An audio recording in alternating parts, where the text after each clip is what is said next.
Welcome back to the Tibetan Buddhist Society. It is so lovely to see you all in this beautiful temple. My name is Caterina, but I go by the nickname of Cat. I've been studying and meditating at this lovely temple for about 6 years. I always say about 6 years, I'm not sure how much it is, and it has truly become a long life interest.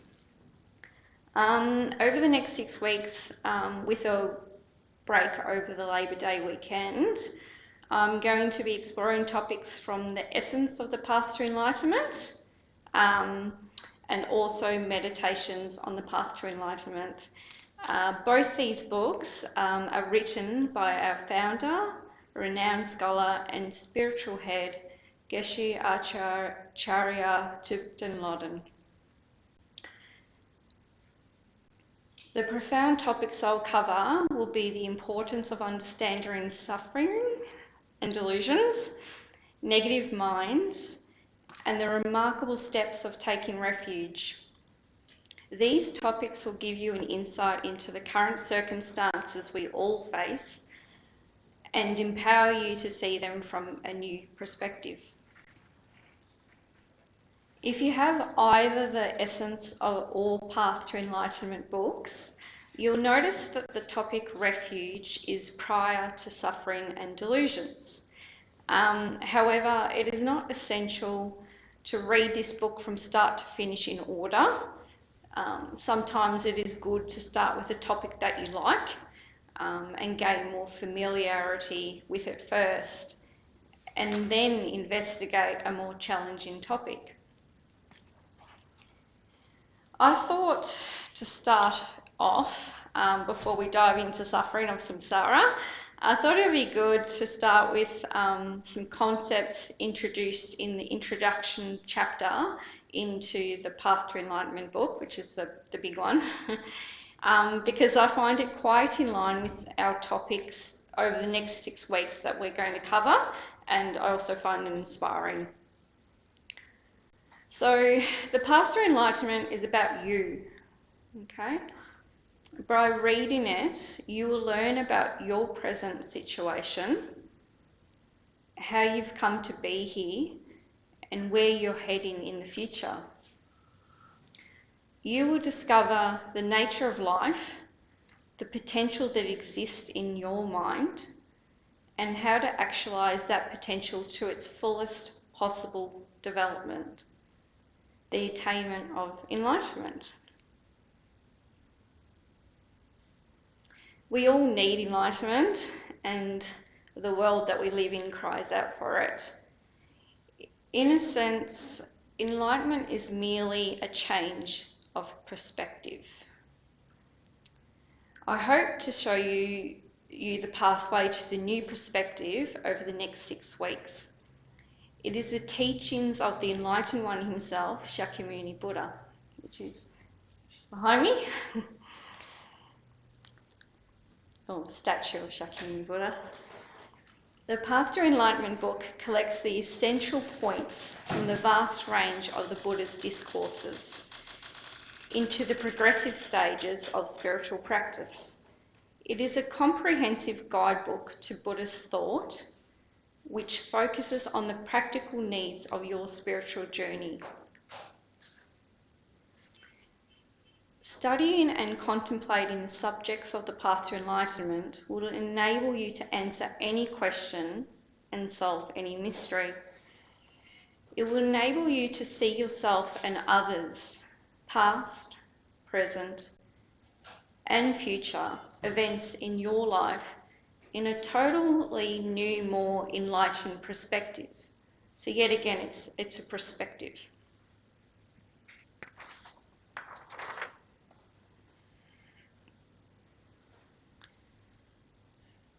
The Buddha said his words were the main aspects of his deeds to benefit others, and the books written by Geshe Lodden are a compendium of the words of the Buddha that a lineage of great masters have retained as vital, relevant, living traditions of mental and spiritual development. The Buddha himself was once an ordinary person, just like all of you are. He was not always enlightened. He experienced confusion, anxiety, fear, uncertainty, and pain. He was filled with doubt and unable to make decisions. He was stressed, on edge, and easily upset. Any of this sounding familiar? He was lonely, unappreciated, and rejected. He was angry, hurtful, and full of hatred. He was selfish, jealous, and proud. He felt like a failure and was immersed in depression.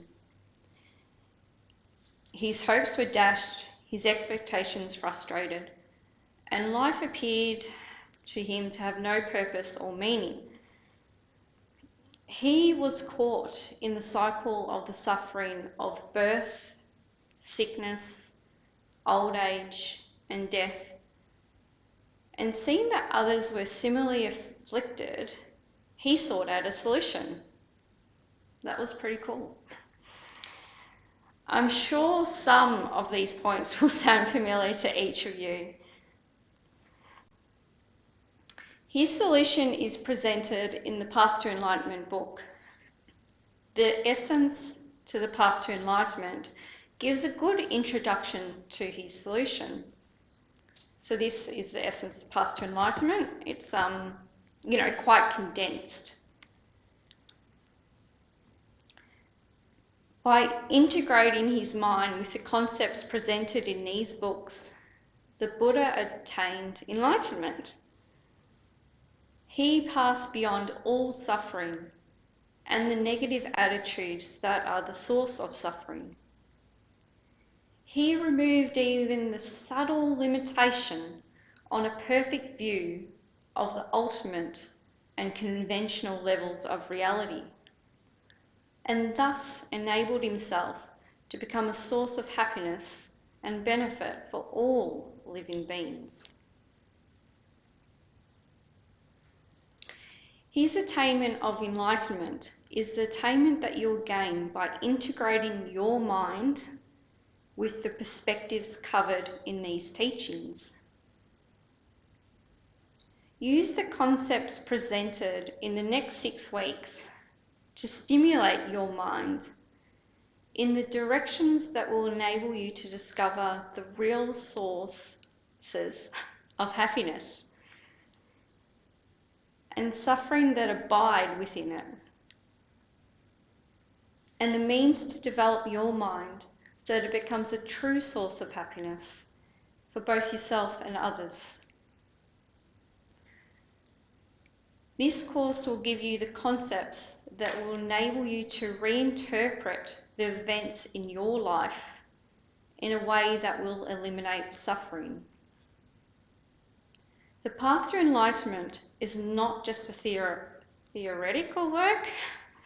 It is a tool to bring change to your mind and to enhance it now. Very often, the hardest thing to do to make changes that you want in your life is establishing the motivation to change. These are to be used to force a change, to motivate yourself to act. The more vividly you can see the disadvantages in continuing destructive modes of behaviour and retaining the attitudes that support such behaviour, the more you'll be orientated to abandon them. The more clearly you can see the advantages of new attitudes supporting new types of behaviour, the more strongly you'll seek to acquire them. Okay. So what we'll do now is we'll just do a meditation to get ourselves settled into the practice before I go on to talk about suffering.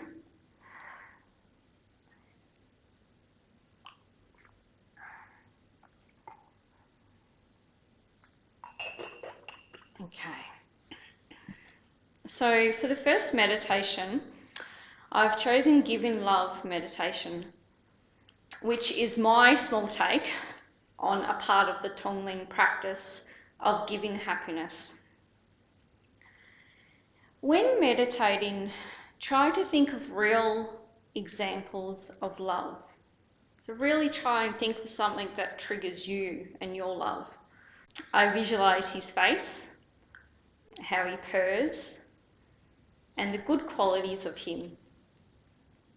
And when I do this, love arises naturally in my mind. I don't need to try and generate the love. It's there when I visualise and think of my cat. Then I focus on this love and expand it to others. But before we get into the love meditation, I thought we'll do a small breathing meditation to settle ourselves into this practice. So get yourself on a cushion, have your legs crossed comfortably in front. Have your eyes closed, or if you can, partway closed, but have your tongue pressed slightly, lightly against the back of your front teeth towards the roof of your mouth. And have your hands folded in your lap with your right palm on top of left palm with the thumbs touching. So get yourself comfortable in this position. Try not to be too rigid with your back or your tongue pressing against the top of your mouth. And start to relax.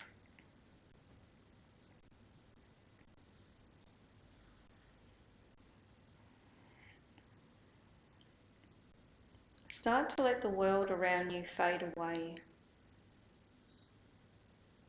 and focus solely on your breath.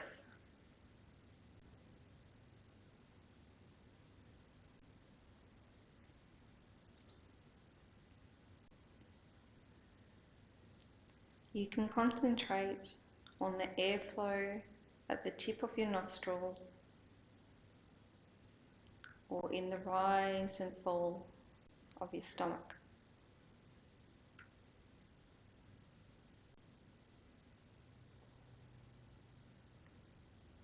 Concentrate on your normal breathing.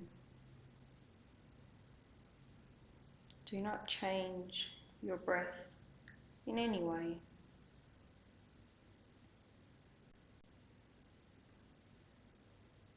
Concentrate on the natural rising and falling of your breath.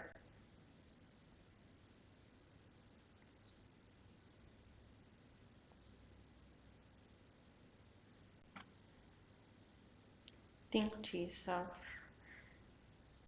my breath in, on each breath in,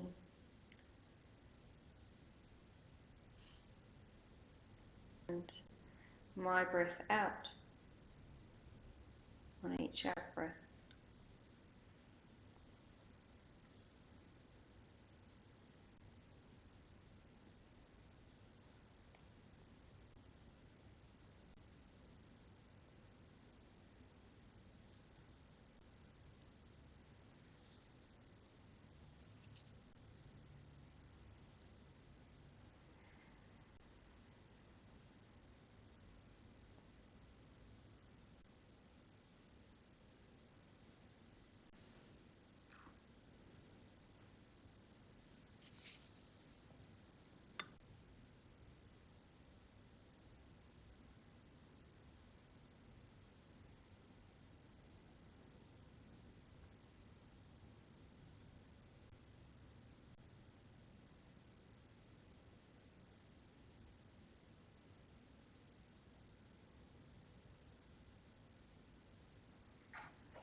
Another way to watch the breath is to count each breath.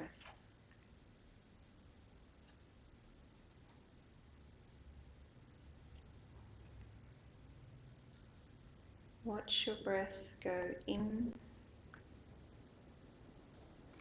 and count 1.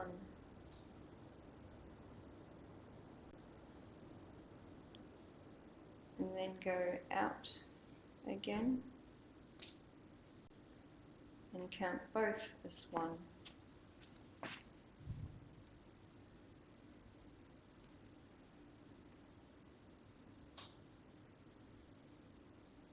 And then on your next breath, in and out.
If it helps, you can count 1 through to 10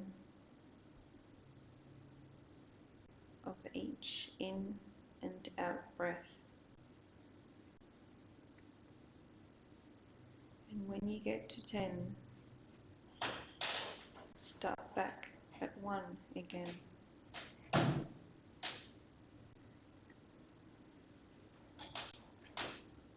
If you find that distracting, just watch the rise and fall of your breath and keep this in your mind as your sole focus.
Are you still focused on your breath?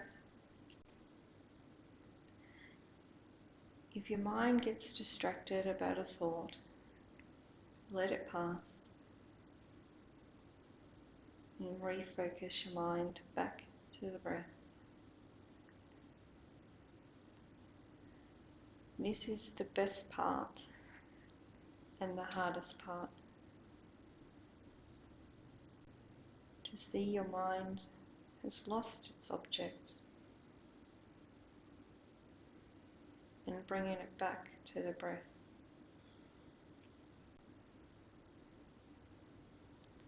Don't be forceful. Gently bring your mind back to the breath.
So now we're going to move on to the visualization.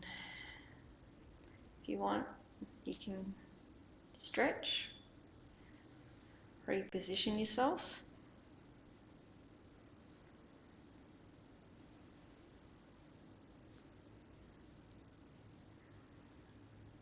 So this visualization is about giving love.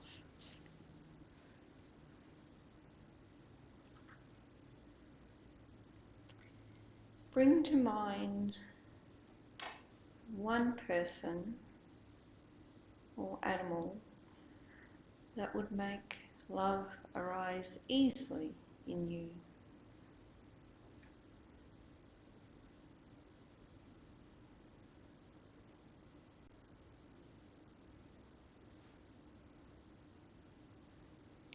Like looking at a photograph.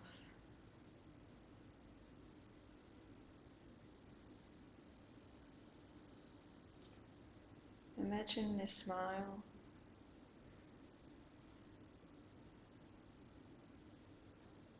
or glow on their face.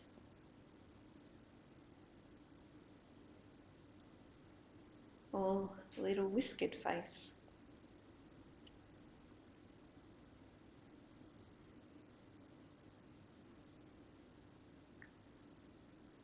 Feel their heartbeat.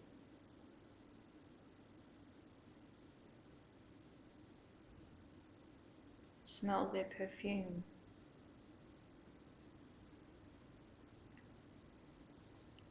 Or hear their purr.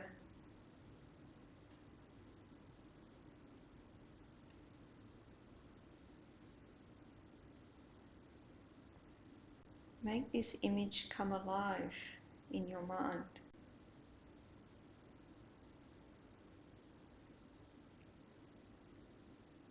But Keep it light-natured and not dense.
Think of their qualities,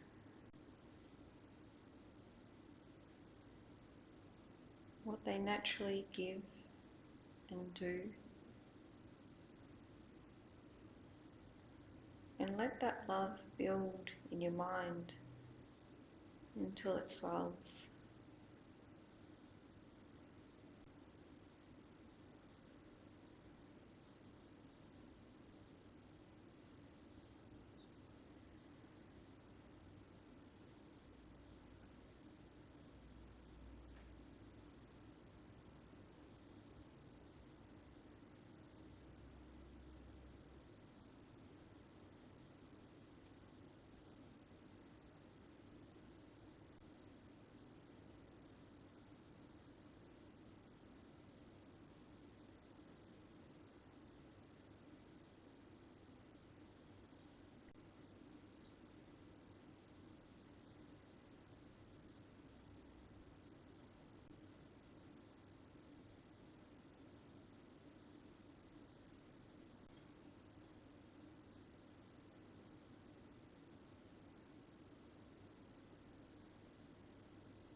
Now focus on the love in your mind.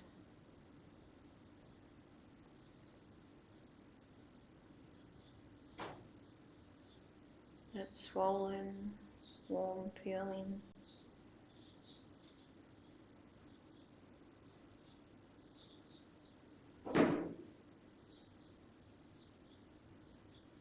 And visualize it as white like nature.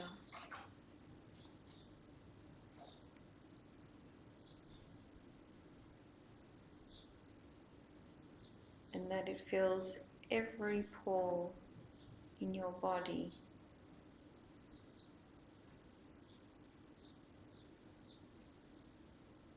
From the top of your head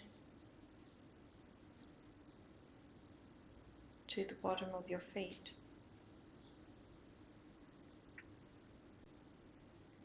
Let that love and light radiate throughout your entire body.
Imagine this love and light seeps out from every pore in your body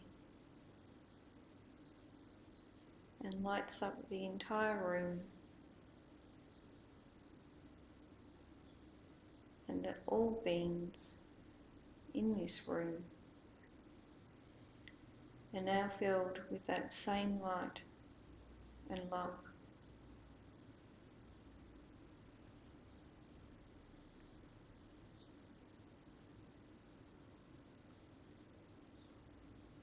And think,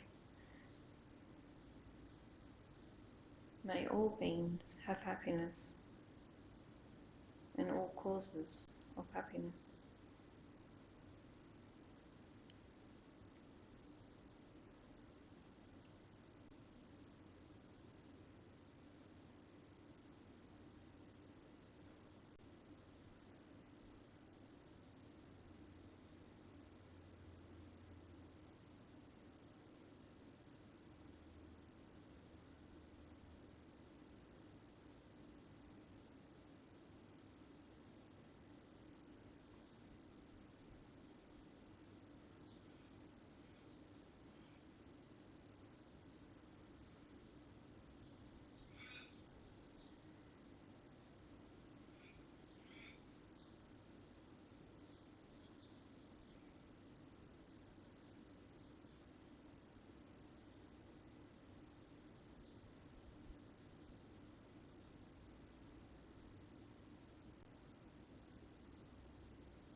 Now you have given love. You can let the light slowly withdraw from the surroundings of this room and back into your body. Slow and steady, let the light dissolve.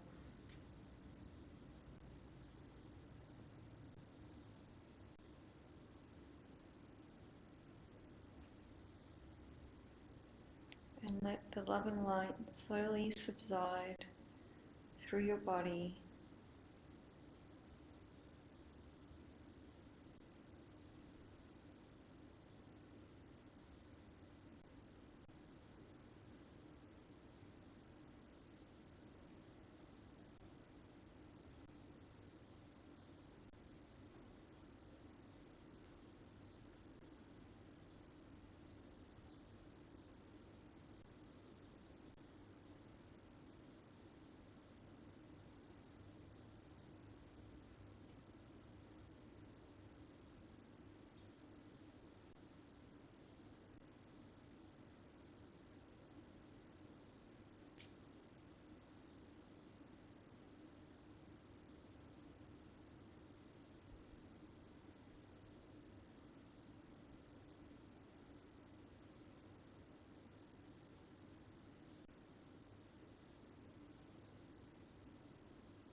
until the light completely fades away.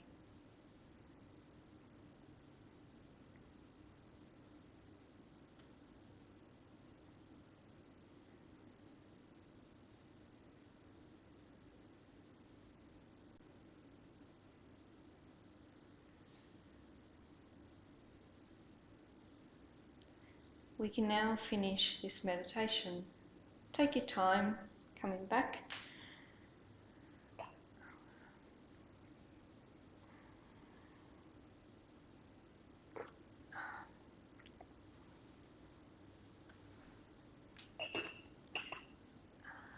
I think it was about 20 minutes meditation. Potentially breathing meditation was about 10 and visualization was about 10. But I'm not a timekeeper, so it may have been a little bit more. So I can show you that you can do meditation, so you can do a breathing meditation for about 10 minutes and just sit there and focus on your breath and keep bringing your mind back to your breath when it does stray, and it will stray.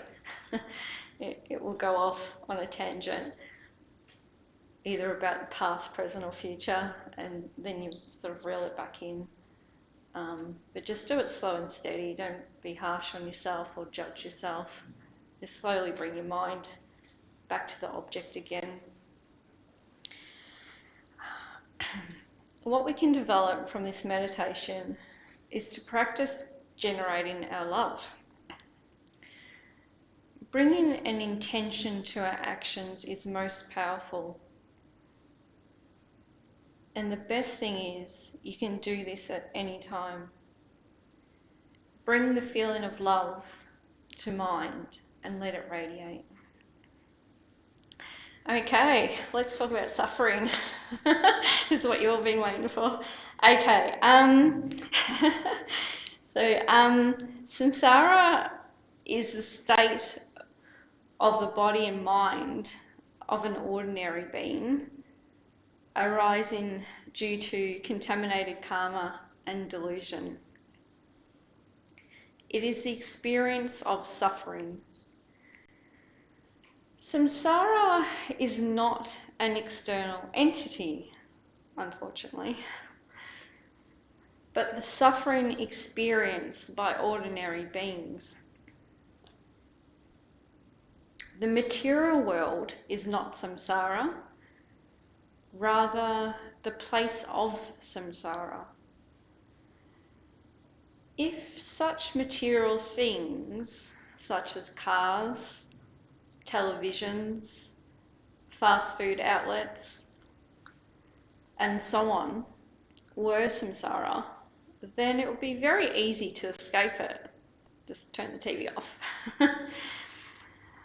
You could eliminate suffering simply by leaving the material world. Material things and environments, however, are merely the objects of surroundings of samsara, not samsara itself.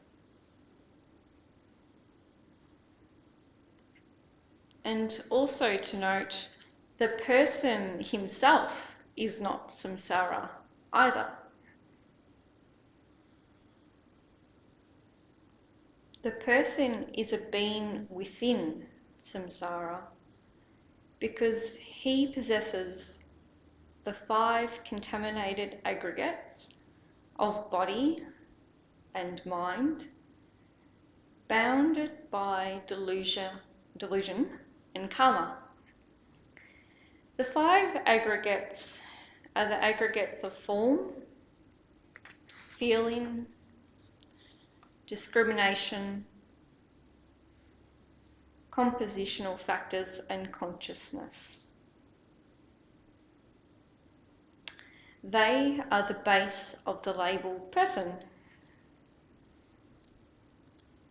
The 5 aggregates of an ordinary person, contaminated by delusion and karma, are pushed uncontrollably from rebirth to rebirth, realm to realm.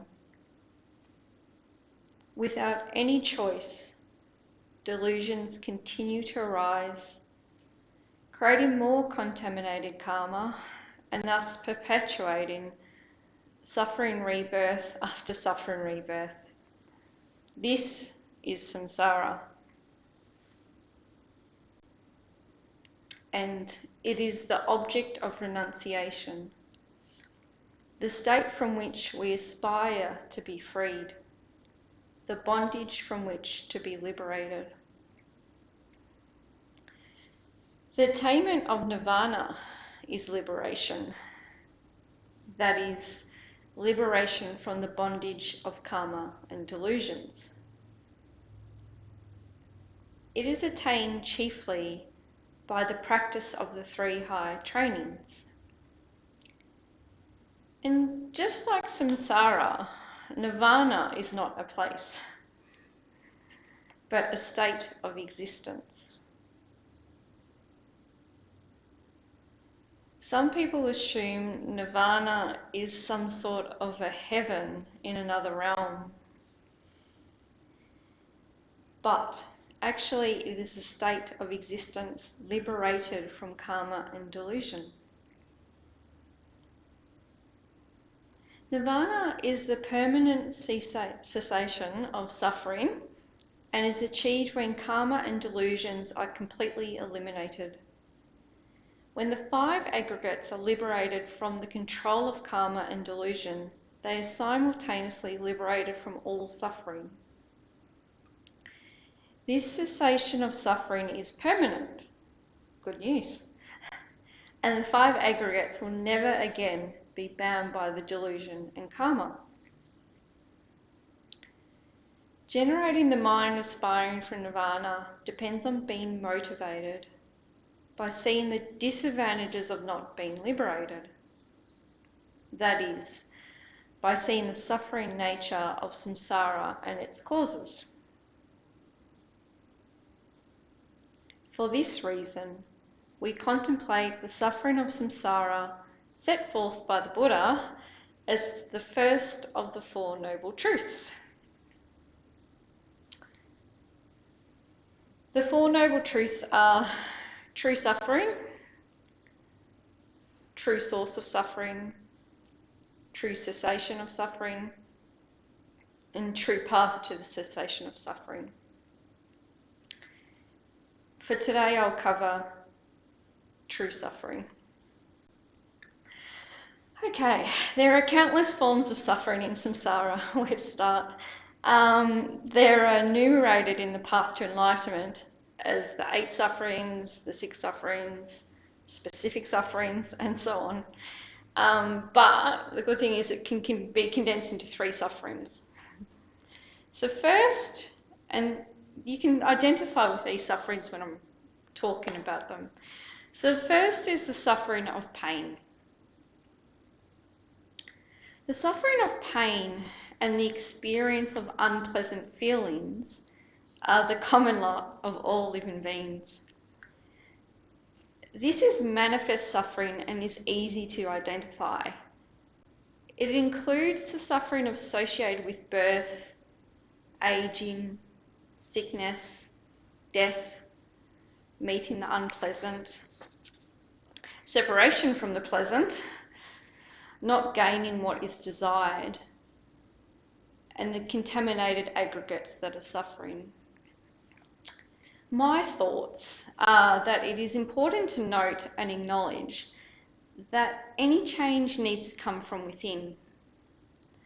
Sometimes we get stuck and think by changing our outside conditions, such as others, they're always to blame, how they treat us, etc., then this will ease our suffering and make us feel happy. And I'm sure we can all relate to, if only my work colleague wasn't so hard to deal with, then, only then I'll be happy.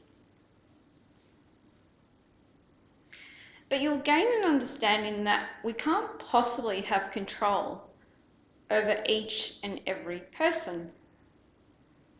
The only control we have lies within. And even then, this takes a lot of work.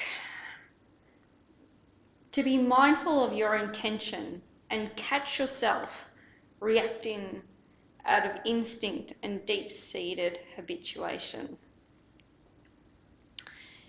But they said Rome wasn't built in a day, and the same applies here. You need to step by step chip away at deep-seated tendencies. Be mindful of your intention, your actions and reactions, and really look within to see how your mind is agitated when said actions arise. You slowly develop this with learning about the Dharma topics and with meditation. So good news, eh?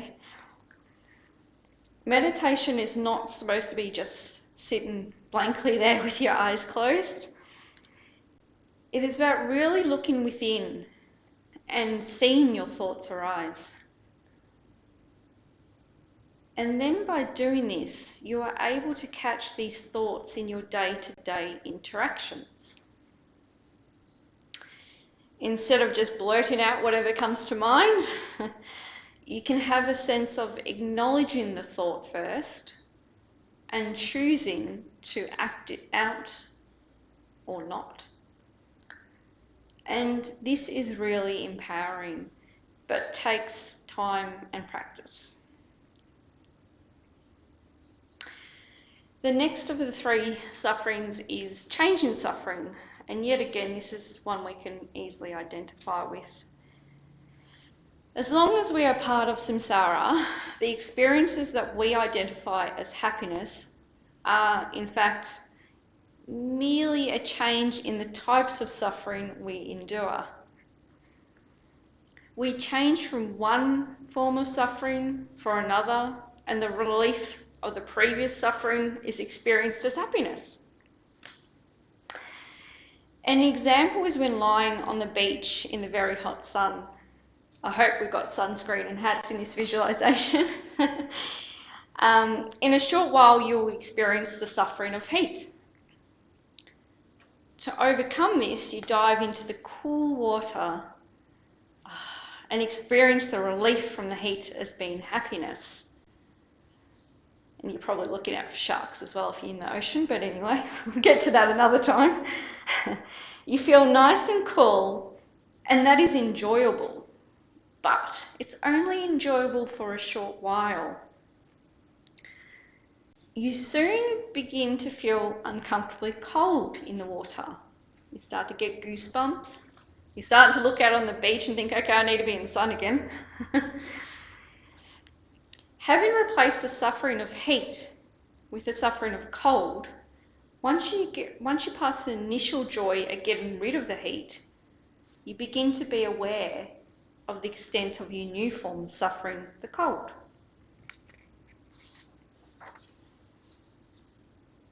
Changing suffering is the things we experience as happiness are temporary, and that in itself soon changes into suffering. In samsara, we are continually occupied escaping the suffering of one situation by replacing it with another form of suffering, while thinking that the relief of the first suffering is this form of happiness. I find changing suffering is quite relatable, and that is because your mind and other people's mind only wants to experience happiness and not suffering.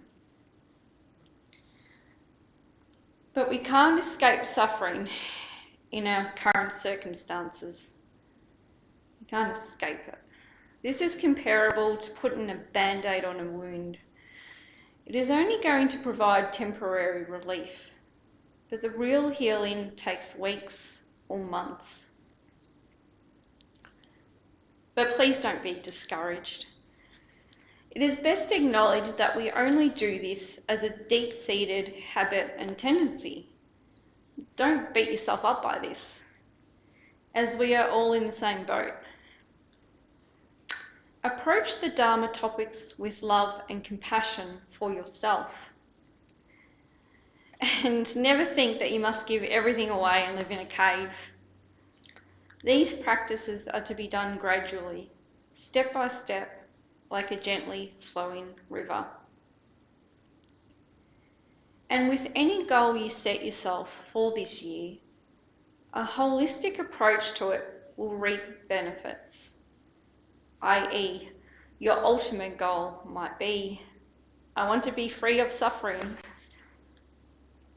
And then break down this goal into achievable steps. This might be just starting with reading Dharma and a daily 10-minute breathing meditation. And watch with gentle patience your thoughts come and go.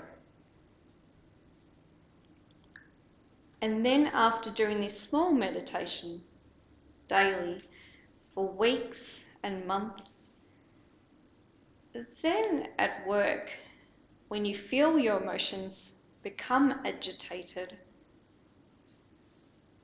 do a small breathing meditation, maybe 2 minutes. Bringing your mind back to the object with intention is very powerful. And also to note, we all suffer. So have humility with your learning.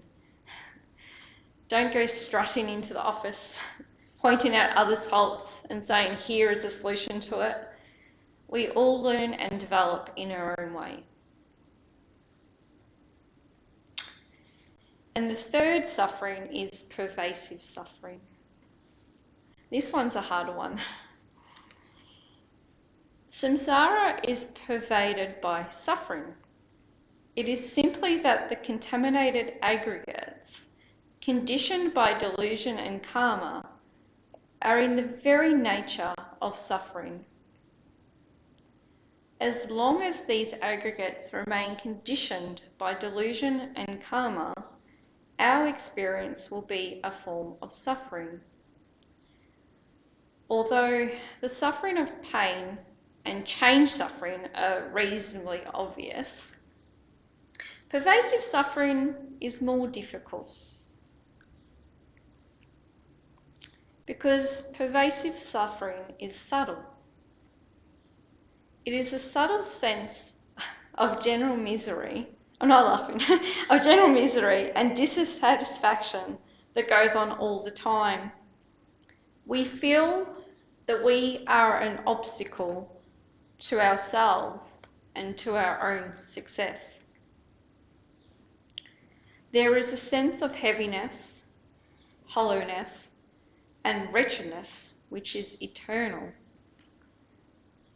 Even when we experience joy or pleasure, that pleasure has a tinge of sourness to it.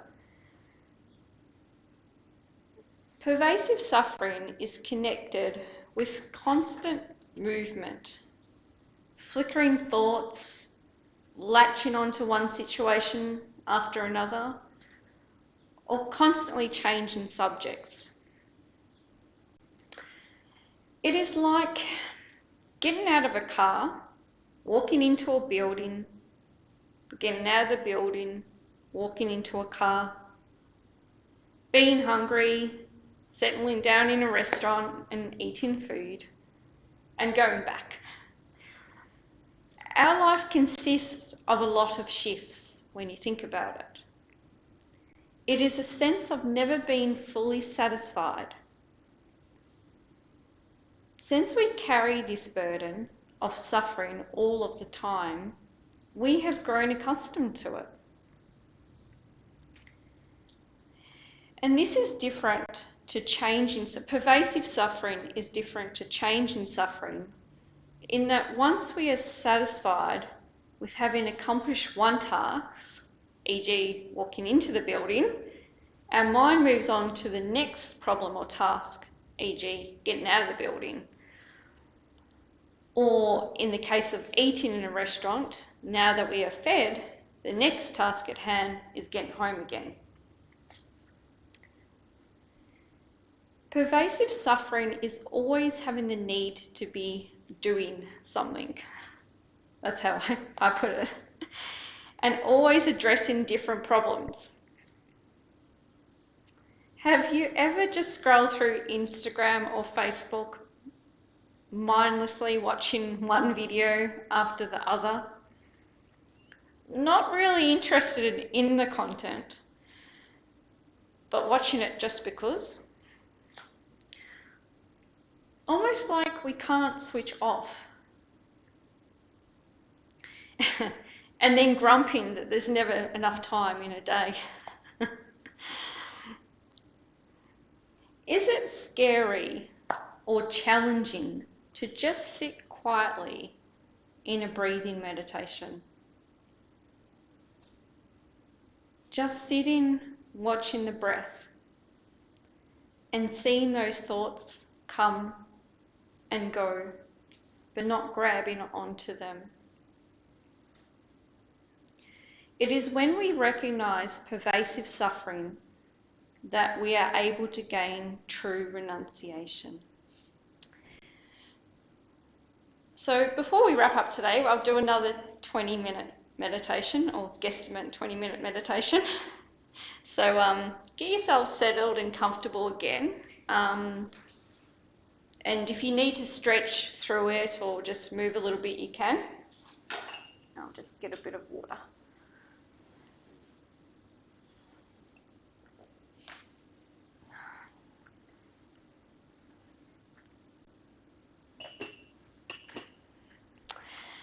Okay, so the best part about this meditation is that we've actually brought suffering to mind by listening to the instructions that I've been talking about. So it's good that we've got suffering in the forefront of our mind. So let's do another part of the Tonglen meditation where we recognise suffering in others and take it away from them.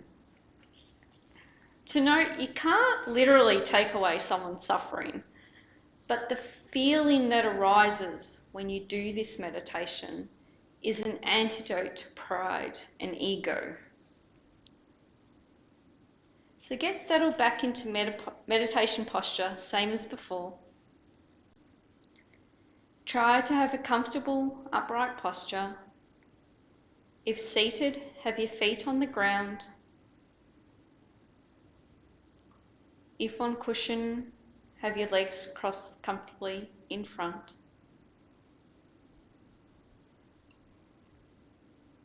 Have your eyes closed or partway closed and unfocused.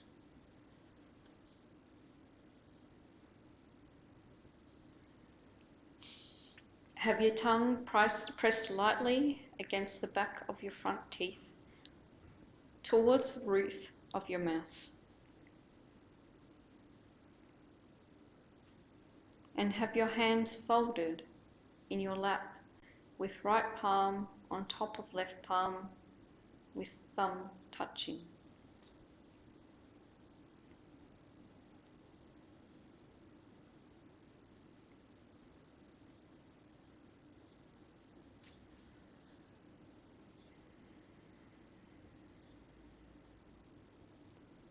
Start with breathing in and out.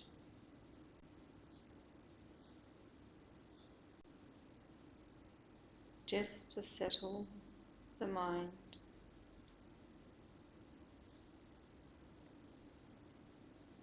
Remember to not be too forceful.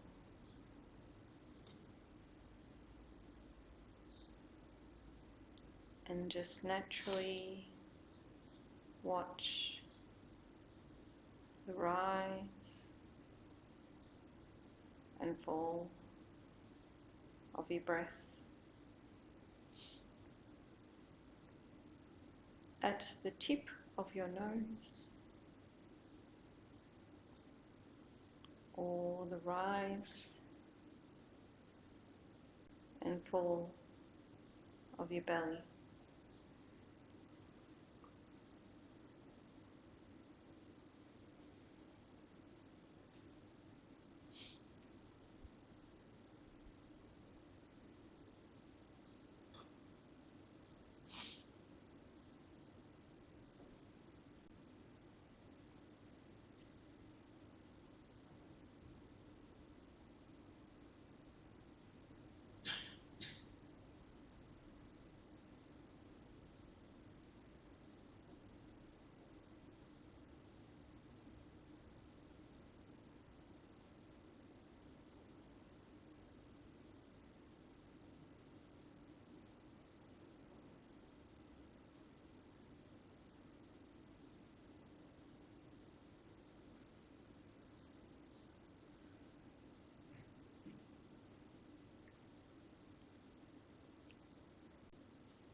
First of all, think of the suffering that you experience.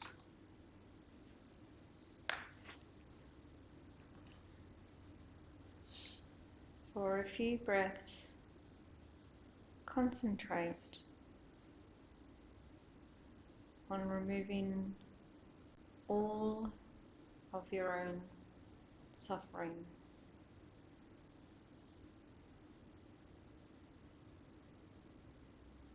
The suffering that you experience now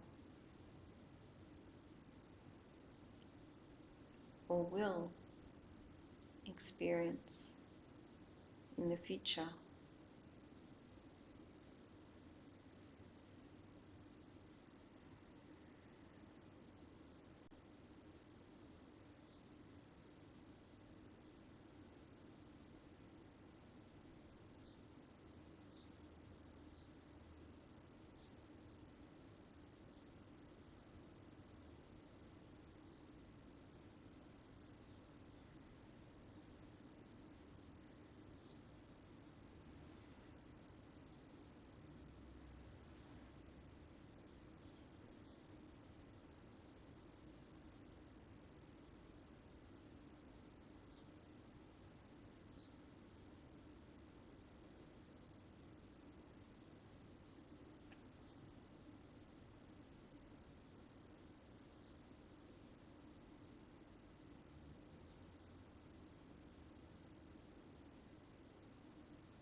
Now take on the suffering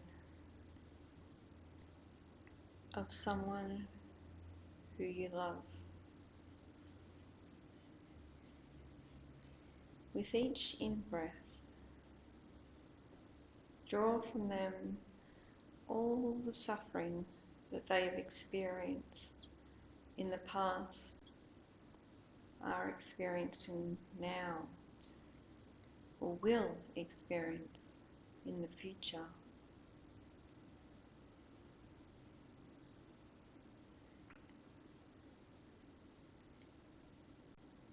Breathe it in as black smoke.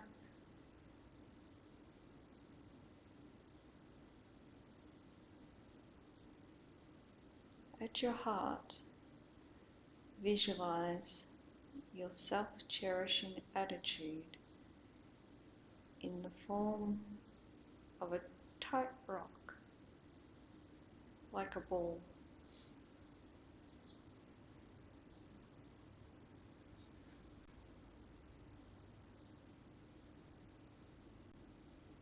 As you breathe in their suffering in the form of black smoke,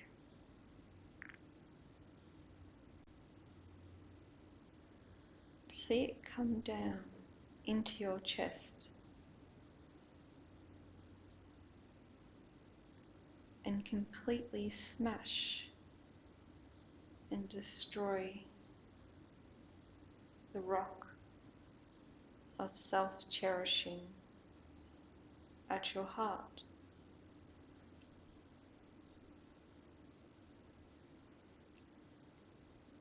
Feel that with each in-breath, the suffering of this loved one and your self-cherishing attitude have been both obliterated.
Now take on the suffering of all your relatives and friends.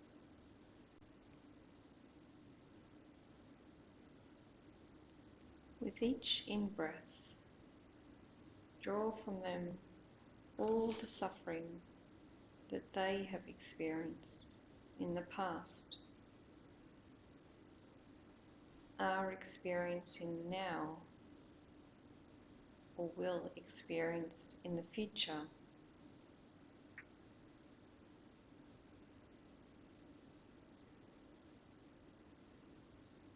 Breathe it in as black smoke.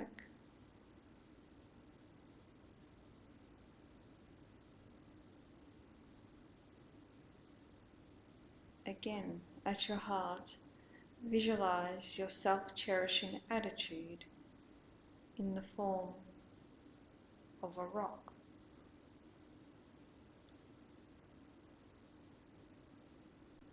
As you breathe in their suffering in the form of black smoke, see it come down into your chest and completely smash and destroy the rock of self-cherishing at your heart.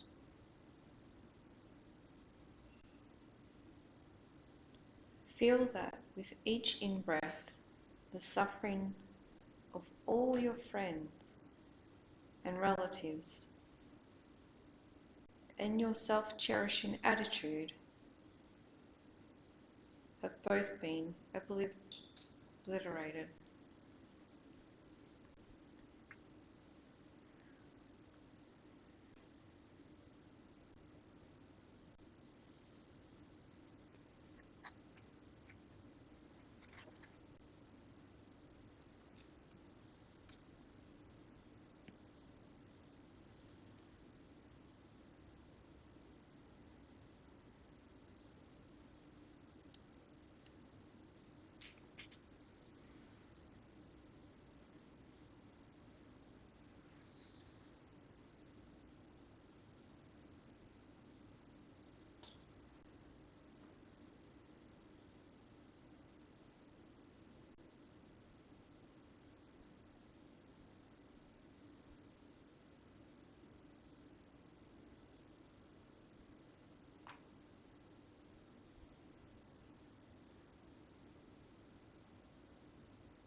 Now take on the suffering of strangers,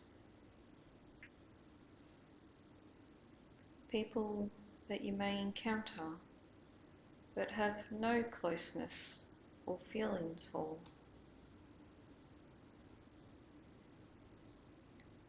With each in-breath, draw from them all the suffering that they have experienced in the past, are experiencing now, or will experience in the future. Breathe it in as black smoke, again at your heart.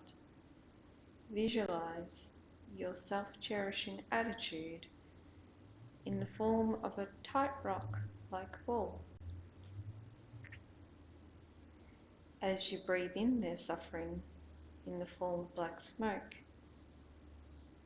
see it come down into your chest and completely smash and destroy the rock of self-cherishing at your heart.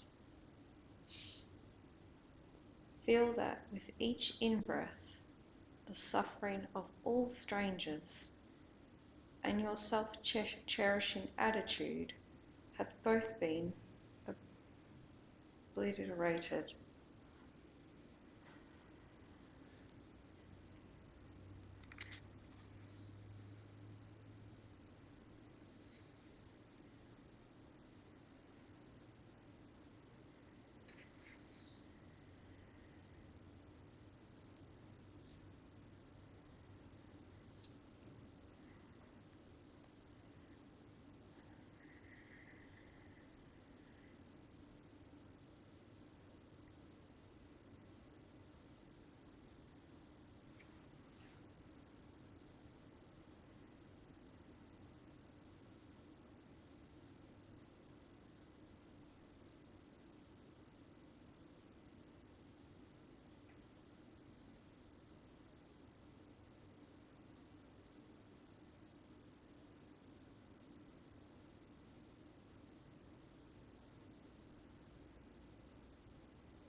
Now Take on the suffering of enemies. People that have challenged you and with whom you have difficulties. With each in-breath, draw from them all the suffering that they have experienced in the past, are experiencing now, or will experience in the future. Breathe it in as black smoke.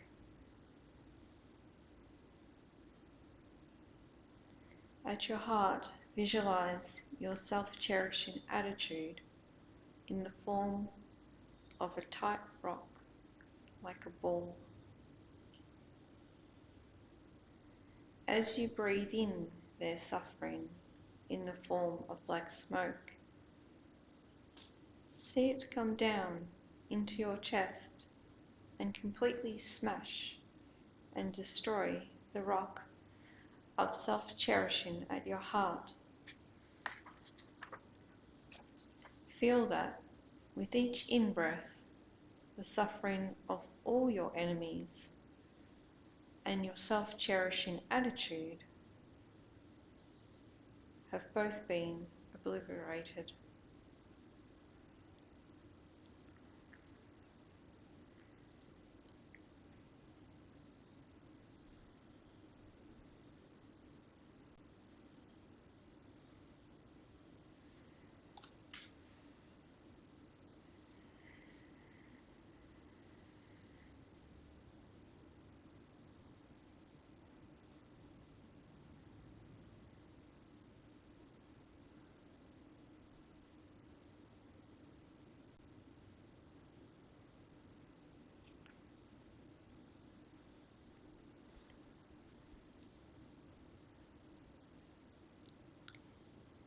Now, take on the suffering of all living beings,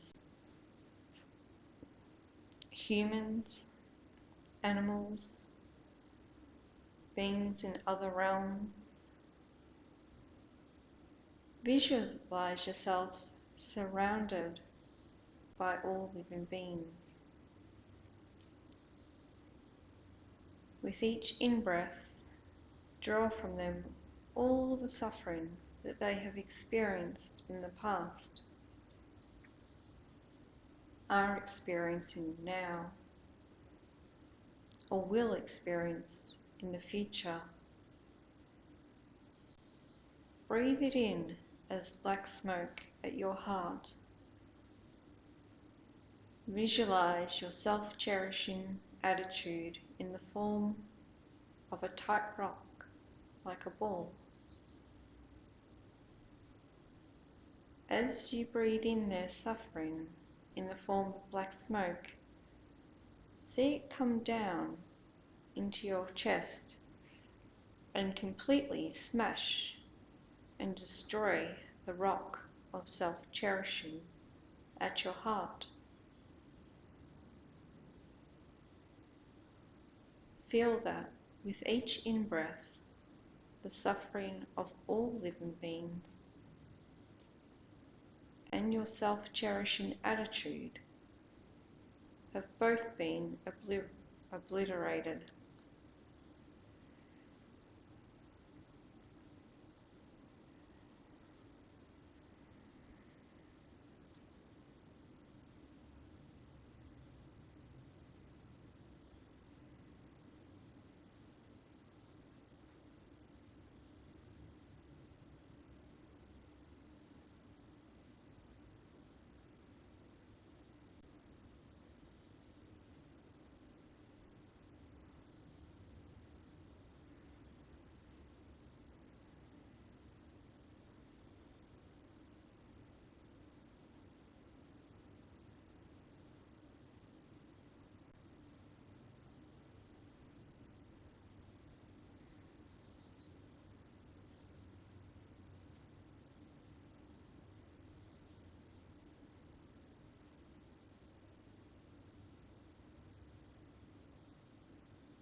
Finally, concentrate single-pointedly on the thought that now all living beings are completely free from suffering and have gained all realizations, especially the realization of great compassion.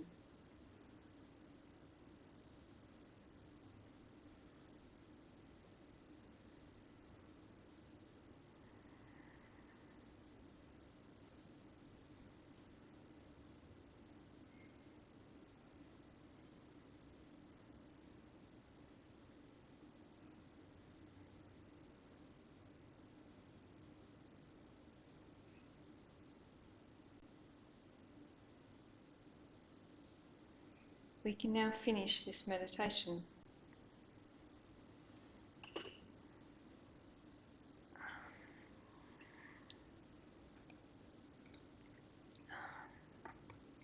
Sorry, I sort of ran out of time. I was going to allow time for questions, but it's like 1 minute to go. I did that deliberately. So thank you for coming today. Even if you just take away one lesson from this talk that is meaningful to you and work on it, step by step, you'll turn it from a weakness into a strength. Next week, we'll be looking into the true source of suffering, which is the second noble truth. And just to advise, the beautiful Tibetan New Year is next Saturday, the 25th of February, from 10 a.m. to 2:30 p.m. If you like, check out our website to see the program. Please join me for afternoon tea in the dining room at the back of the temple. Thank you.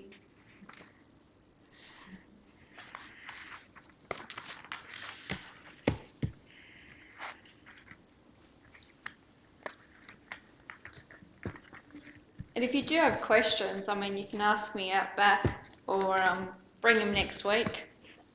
Thank you.